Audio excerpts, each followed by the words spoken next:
O ito, pag-usapan muna natin, ano ba tong modus?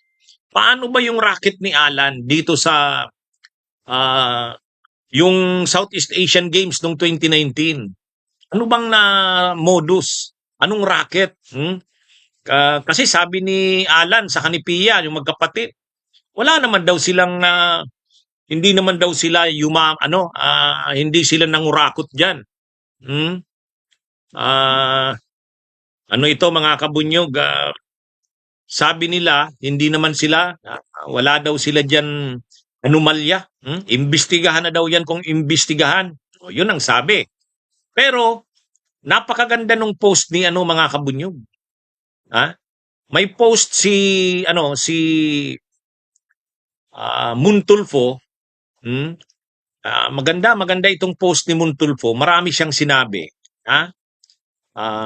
Ang gagawin kasi ng NBI, hindi muna si Alan Cayetano ang ipapatawag.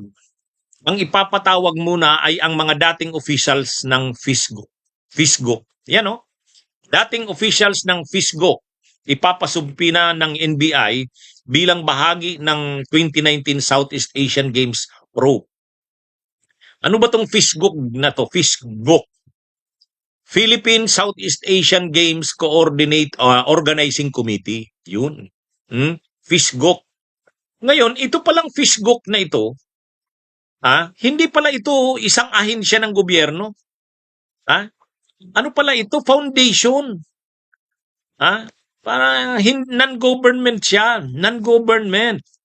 Binuo ng isang grupo, sila yung nag-manage, sila yung nagpatakbo ng Philippine yung Southeast Asian Games noong 2019. Tingnan mo naman napakalaking event, Southeast Asian Games yan noong 2019.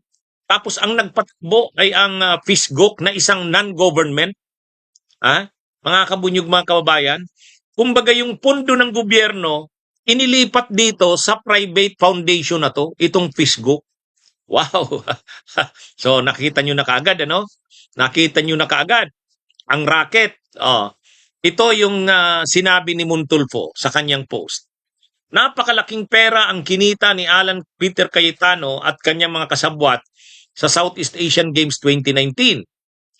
Suma total, ang naibigay sa kanila ay 19.5 billion pesos for the 11-day event. Let's do the math. Isa, 6 billion pesos galing sa Congress Appropriations Act para lang sa Southeast Asian Games. 1.5 billion pesos na nakolekta ni Cayetano at kanyang mga barkada sa pamamagitan ng iligal na itinayo nilang Philippine Southeast Asian Games Organizing Committee. Yun ang FISGO. Tapos, bakit illegal ang pagtatayo ng FISGO na isang pribadong grupo? Yun, ito na. Mga kabunyog. Dahil meron naman Philippine Sports Commission, PSC, na namamahala sa mga sporting events sa bansa.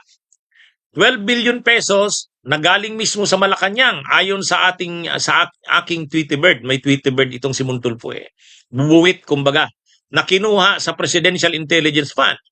Sabi ng Tweety Bird niya, ni Muntulfo, di lang daw 1.5 billion pesos ang nakuha ng FISGO sa mga private donors tulad ng San Miguel Corporation, SM Group of Companies, etc. Kundi mahigit pa. Ang estimate, ang kolekta ni na Cayetano, bonggang-bongga at medyo maldita ay mga 20 billion pesos pa sa private sector ayon kay Tweet. 1.5 billion plus 20 billion equals 21.5 billion.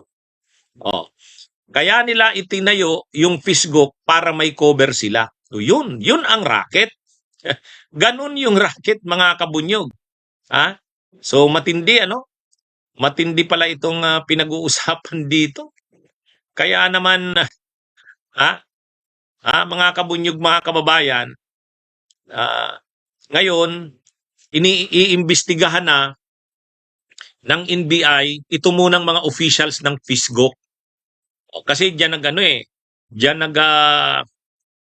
diyan yung yan yung racket Ang nagpatakbo ng Southeast Asian Games noong 2019 ay hindi naman hindi naman gobyerno.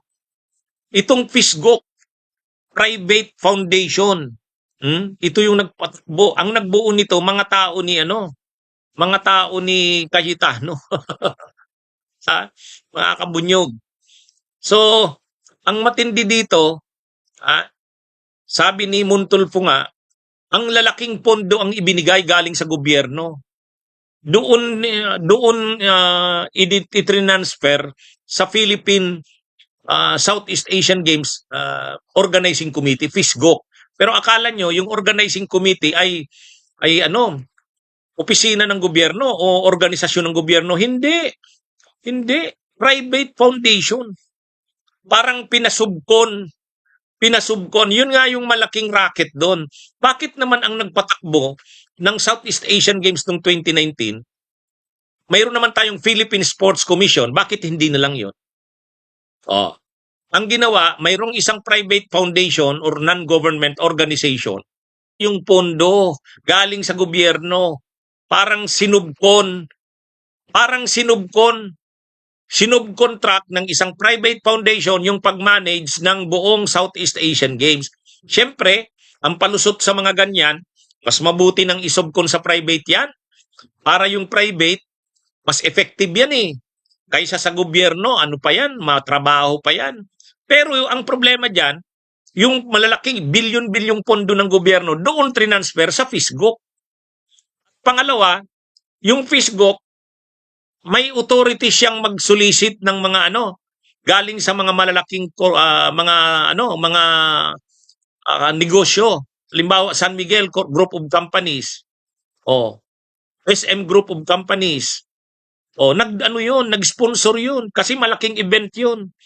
Yun ang pinapaliwanag ni Montulfo. Ganun yung modus.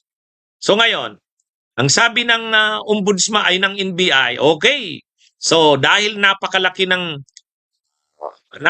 ng role ng sinasabing FISGOC na yan, okay. Iyan na muna ang imbestigahan. Doon muna magsimula sa FISGOC. Kaya ang una munang iimbestigahan yung FISGOC na non-government. Pero ang problema ganito, mga kabunyog, iimbestigahan itong FISGOC. Doon muna. Sisimulan mo na ngayon na yatang July 24 July 24 na yata. Mayroon ng pizza ang alam natin mayroon ng pizza ito. Mga kabunyog, mayroon ng pizza. Iimbestigahan na itong FISGOC. Pinadalhan na ng sumpina ayon sa NBI. Pinadalhan na ng sumpina ang mga dating officials ng FISGOC. Ito. Bunyog, halikan na kasama ka. Bunyog, kapag buklod ay may pag-asa. Luzon, Visayas, Mindanao, isa ang pananaw. Sa bagong Pilipinas ang bunyog isisigaw. Bunyog, bunyog.